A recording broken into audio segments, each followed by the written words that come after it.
कमाऊ मुर्गी क्यों धैर्या की शादी नहीं होने देना चाहते थे घर वाले। बेटी की शादी का सपना हर माँ देखती है, पर धैर्या की शादी खुद उसकी माँ और घर वाले क्यों नहीं होने देना चाह रहे थे। माँ, भैया देखो मैं किसे आपसे मिलाने लाई हूँ। धैर्या ने कमरे में घुसते ही खुशी से अपने परिवार के लोगों को पुकारा। अरे कौन है भाई जो इतनी खुश नजर आ रही है? मेरी बहना। भाई अमन पत्नी के साथ अपने कमरे से बाहर आते हुए बोला। अब तक माँ भी ड्राइंग रूम में आ चुकी थी। माँ, ये है मेजर वीर प्रताप सिंह जी, इनकी पूना में पोस्टिंग है। धैर्या ने चकहते हुए अपने साथ आए एक लंबे कद के आकर्षक पर्सनैलिटी वाले व्यक्ति से सबका परिचय कराया। नमस्ते कहकर मेजर ने सबका अभिवादन किया। चाय नाश्ते के दौरान मेजर ने बताया कि वे हरियाणा के करनाल के रहने वाले हैं और अपने माता पिता के इकलौते बेटे हैं। वे जाट परिवार से हैं और अभी तक कुंवारे हैं। चाय नाश्ता करके मेजर धैर्या की ओर मुखातिब होते हुए बोले, अच्छा धैर्या अब मैं चलता हूँ, कल मिलते हैं। जी अच्छा, कह धैर्या उन्हें बाहर तक छोड़ने गई। 4 दिनों में तुम्हें अपने माता पिता से मिलवाने की कोशिश करता हूँ, मेजर ने अपनी कार में बैठते हुए कहा। जब धैर्या अंदर आई तो माँ, भाई और भाभी सभी को अपनी ओर गुस्से से देखते हुए पाया। कौन थे ये जनाब दीदी और हमसे मिलवाने का क्या मतलब था? भाभी व्यंग्यात्मक स्वर में बोली। माँ, ये सेना में अधिकारी हैं, उम्र में मुझसे 10 साल बड़े हैं, इसलिए आपसे मिलवाने लाई थी। एक सांस में सारी बात कहकर धैर्या अपने कमरे में चली गई। ये सुनकर घर के तीनों सदस्यों को जैसे सांप सूंघ गया। सब हैरान से एक दूसरे को देखने लगे। दिमाग खराब हो गया है इस लड़की का, अब इस उम्र में शादी करेगी और वह भी गैर जाति के लड़के से, हमारी तो बिरादरी में नाक ही कट जाएगी। माँ अपना सिर पकड़कर बोली। बाहर आने दो, मैं बात करता हूँ इससे, भाई अमन बोला। नंद रानी का तो दिमाग ही फिर गया है, शादी वह भी इतनी बड़ी उम्र के इंसान से। भाभी धारिणी भला कहाँ चुप रहने वाली थी। भाभी, क्या बुरा कर रही हूँ मैं? इस संसार में सभी तो शादी करते हैं, आप भी तो शादी करके ही इस घर में आई हैं। फिर उम्र से क्या फर्क पड़ता है? मेरी उम्र भी कौन सी कम है? कमरे से बाहर आते हुए धैर्या बोली। अच्छी भली तो चल रही है तेरी जिंदगी, क्यों उसमें आग लगा रही है? एक तो पिछड़ी जाति का लड़का और फिर उम्र में भी तुझसे 10 साल बड़ा, न शक्ल न सूरत, तुझे उसमें क्या दिखा जो शादी करने की सोच ली? तेरे आगे कहीं नहीं लगता वा? माँ ने समझाने की कोशिश की। ठीक है ना माँ, सारी जिंदगी तो आप सबके हिसाब से ही चली, अब कुछ अपने मन का भी करने दे, कह धैर्या नहाने चली गई। उस दिन से घर में जैसे तूफान आ गया। सुबह उससे किसी ने बात नहीं की, वह चुपचाप नाश्ता करके ऑफिस चल दी। तभी मेजर का फोन आ गया। Hello good morning dear, how are you? नींद आई थी भी या नहीं? मैं ठीक हूँ, धैर्या ने उत्तर दिया। क्या हुआ, कुछ मूड ठीक नहीं है? Any problem? धैर्या को रोना आ गया।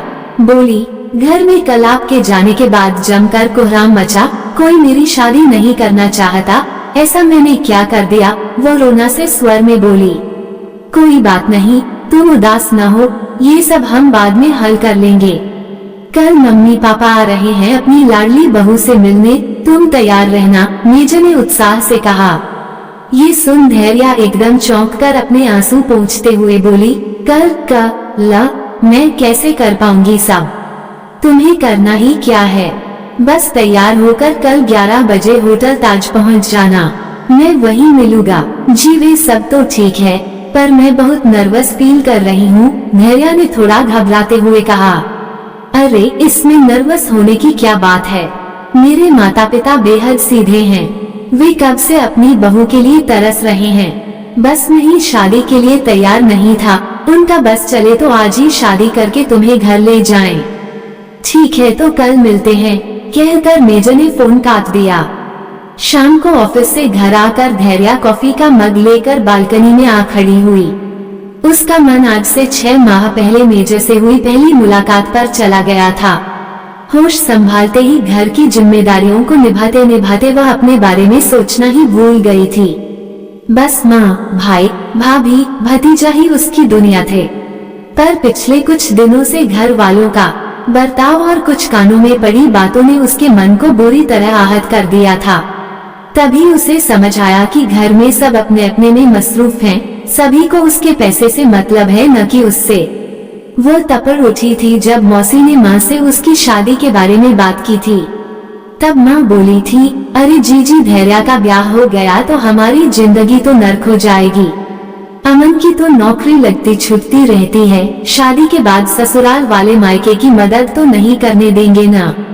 माँ की बातें सुनकर धैर्या के पैरों तले की जमीन जिसक गई।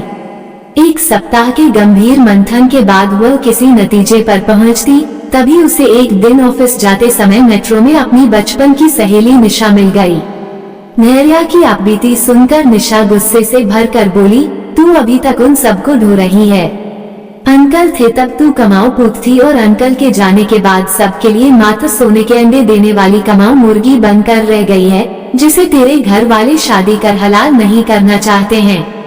अब मैं तेरी एक नहीं सुनूंगी, बस तू अभी मेरे साथ चल, कहकर वो उसे अपने एक जान पहचान के मैरिज ब्यूरो ले गई और फिर उसका वहां शादी के लिए रजिस्ट्रेशन करवा दिया।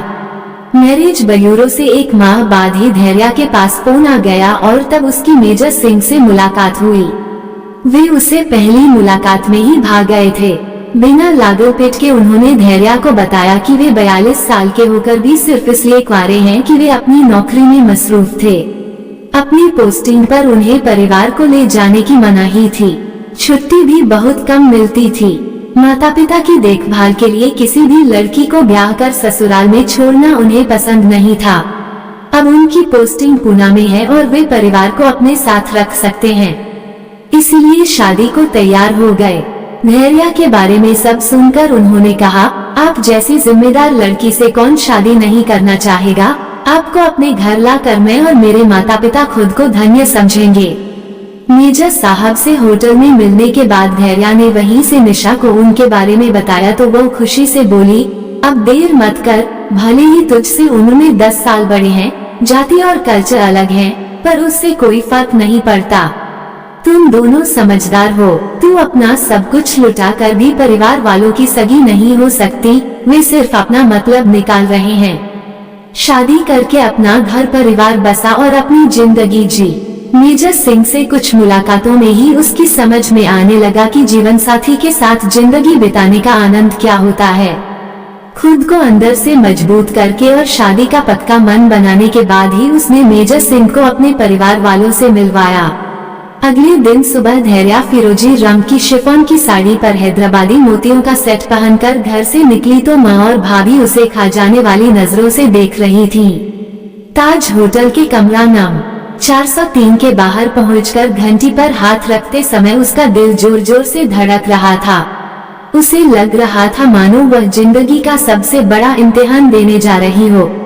जैसे ही दरवाजा खुला मेजर सिंह सामने खड़े थे। वे उसका हाथ पकड़कर उसे अंदर तक ले गए। उसे देखते ही उनके माता पिता खड़े हो गए। उसने हाथ जोड़कर उनका अभिवादन किया। मेजर सिंह की मां ने उसे अपने गले से लगा लिया और फिर बोली, कुदरत का लाख लाख शुक्र है जो उसने हमें इतनी प्यारी लड़की बहू के रूप में दी। इस दिन के लिए मेरी आंखें कब से तरस रही थी। बैठो बेटा, आराम से बैठो, मेजर सिंह के पिता ने उसके सिर पर प्यार से हाथ फेरते हुए कहा। धैर्या लजाते हुए सामने रखे सोफे पर बैठ गई। बेटा, हम तुमसे कुछ नहीं पूछना चाहते, हमें प्रताप ने सब बता दिया है। हम बस तुम्हें एक बार देखना चाहते थे। अब बस हम तुम्हारे परिवार वालों से मिलकर शादी की डेट तय करना चाहते हैं। शाम को हम तुम्हारे घर आ रहे हैं, मेजर सिंह के पिता ने कहा। जी, जैसा आप ठीक समझे, धैर्या सिर नीचा किए शर्माते हुए बोली। हल्के फुल्के चाय नाश्ते के बाद वह घर आ गई। फ्रेश होकर चाय पीते पीते वह गंभीर स्वर में बोली, माँ, भैया, मेजर साहब के माता पिता आज शाम को आकर आप दोनों से मिलकर हमारी शादी की तारीख तय करना चाहते हैं। शादी? कैसी शादी? हमें ये शादी मंजूर नहीं और न हम ऐसी किसी शादी में शामिल होंगे। हम ऐसी गैर जाति की बेमेल शादी नहीं होने देंगे। भाई अमन तो मानो अपना आपा ही खो बैठा था, पर मैंने तय कर लिया है भैया कि मैं मेजर साहब से ही शादी करूंगी। धैर्या दृढ़ता से बोली। ये सुनकर अमन भी तेज आवाज में बोला, मैं बरसों से पापा की बनी बनाई इज्जत को मिट्टी में नहीं मिलने दूंगा। कुछ तो बोलो माँ, आप क्यों चुप बैठी हो? धैर्या ने शांति से तमाशा देख रही माँ की ओर देखकर कहा। माँ पहले से ही कुड़ी बैठी थी, अतः गुस्से से बोली, अरे मैं क्या बोलूं जब तुझे कुछ समझ ही नहीं आ रहा। क्या समझ नहीं आ रहा माँ? शादी ही तो कर रही हूँ, कोई गलत काम तो नहीं कर रही। धैर्या ने लगभग रोना से स्वर में कहा। नंद रानी आप तो बूढ़ी घोड़ी लाल लगाम वाली बात कर रही हैं। शादी वह भी इस उम्र में। भाभी ने भी अपनी औकात दिखा ही दी। क्यों भाभी, कल तक जब आपके लिए महंगे सूट, साड़ियाँ और गहने लाती थी तब तो बड़ी प्यारी नंद और बहन कहते कहते नहीं थकती थी आप, और आज मैं बूढ़ी घोड़ी हो गई। असल में आप तीनों ही मेरी शादी करना नहीं चाहते, क्योंकि मैं आपके लिए महज एक कमाऊ मुर्गी हूँ। मेरी कमाई से ही तो आप सब अपने शौक पूरे कर रहे हैं। आप सब अपनी दुनिया में मस्त हैं, कभी किसी ने मेरे बारे में सोचा है? देख बेटा, अब तू अपनी सीमाएं लंघ रही है। उस मेजर ने लगता है तेरा दिमाग खराब कर दिया है। माँ गुस्से से बोली। नहीं माँ, मेरा दिमाग तो अब तक खराब था, आज ही ठिकाने आया है। याद है पिछले महीने जब मौसी ने मेरी शादी की बात आपसे की थी तो आप ही कह रही थी कि धैर्या की शादी कर दी तो हम कैसे रहेंगे, उसी से तो घर चलता है। बताइए, इसलिए तो आपने कभी मेरी शादी के बारे में नहीं सोचा। छोटी बस कर, बहुत बोल ली तू। इस उम्र में ये शादी वादी के सपने देखना छोड़ दे। चैन से नौकरी कर और सबके साथ रह जैसे अब तक रहती आई है। अमन ने थोड़ा नर्म होते हुए कहा। भैया आपको याद है, आप और भाभी हमेशा हर नई फिल्म का पहला शो देखते हो। पिछली बार जब आप कोई फिल्म देखकर आए थे और भाभी से मेरी शादी की बात कर रहे थे, तब भाभी ने कहा था कि दीदी की शादी हो गई तो हमारा खर्चा नहीं चलेगा, इसलिए जैसा चल रहा है चलने दो। और आपने कहा था, ये तो है, मेरी तनख्वाह से तो हमारा घर का गुजारा नहीं हो सकता, फिल्म देखना तो दूर की बात है। भैया आप अपनी दुनिया में इतने व्यस्त हो गए कि मुझसे 5 साल बड़े होकर भी आपने कभी मेरे बारे में नहीं सोचा। धैर्या ने गुस्से में कहा तो भैया और भाभी निरुत्तर होकर एक दूसरे का मुंह देखने लगे। देख बेटा, अब इस उम्र में शादी के सपने देखना छोड़ दे। एक तो गैर जाति का लड़का, ऊपर से उम्र में 10 साल बड़ा। ये लोग बड़े चालाक होते हैं, लड़कियों की कोई इज्जत नहीं होती इनके यहाँ। मुझे तो लगा वे बस तेरे पैसे के लालच में शादी करने की बात कर रहे हैं। तू पछताएगी। माँ ने अपना आखिरी दांव चला। नहीं मां जी, आप गलत सोच रही हैं। मेरे परिवार को पैसों का कोई लालच नहीं है। हमारा परिवार तो धैर्या जैसी लड़की को अपने परिवार की बहू बनाकर अपने को धन्य समझेगा। मैं उसे जीवन की वह हर खुशी दूंगा जिस पर एक लड़की और एक पत्नी का अधिकार होता है। शादी के बाद भी यह आप लोगों पर खर्च करना चाहे तो मुझे कोई आपत्ति नहीं होगी। मेजर सिंह की आवाज सुनकर धैर्या चौंक गई, जो दरवाजे की ओट में खड़े न जाने कब से घर के सदस्यों की बातें सुन रहे थे। आप यहाँ कब आए? धैर्या ने अचकचाते हुए पूछा। धैर्या, तुम जल्दीबाजी में अपना मोबाइल होटल में ही भूल आई थी, मैं इसे देने यहाँ चला आया। अब मुझे लगता है कि मेरे मम्मी पापा को शादी तय करने के लिए यहाँ आने की जरूरत नहीं है, और मैं आप सब से भी कहना चाहता हूँ कि आज से बल्कि अभी से इसके जीवन का हर सुख दुख मेरा है। मैंने आप सब लोगों की सारी बातें सुन ली हैं और अब मैं इसे यहाँ आप लोगों के बीच एक पल भी नहीं रहने दूंगा। धैर्या, चलो मेरे साथ, हम दोनों शादी कर रहे हैं। आप लोगों को यदि उचित लगे तो आशीर्वाद देने आ जाइएगा। शादी 1 माह बाद अदालत में होगी। उतने दिन धैर्या मेरे घर में मेहमान की तरह रहेगी। धैर्या के घर वालों को अपना फैसला सुनाकर मेजर सिंह धैर्या का हाथ पकड़कर उसे बाहर अपनी गाड़ी तक ले गए। धैर्या तब तक अपना सामान पैक कर चुकी थी। परिवार के तीनों सदस्य धूल उड़ती गाड़ी को चुपचाप जाते देखते रह गए। धैर्या ने मेजर सिंह के कंधे पर सिर टिकाकर अपनी आंखें मूंद ली, मानो जीवन में आने वाले नए उजाले के सपने देखने की कोशिश कर रही हो। आपको ये कहानी कैसी लगी हमें कमेंट कर जरूर बताएं। इसी तरह की अच्छी कहानियाँ आप यहाँ पर पढ़ सकते हैं। यहाँ उपस्थित शिक्षाप्रद कहानियाँ आपका मनोरंजन करने के साथ दिशा भी देंगी। तो बने रहिए हमारे साथ और हमारे प्रयास को सफल बनाएं।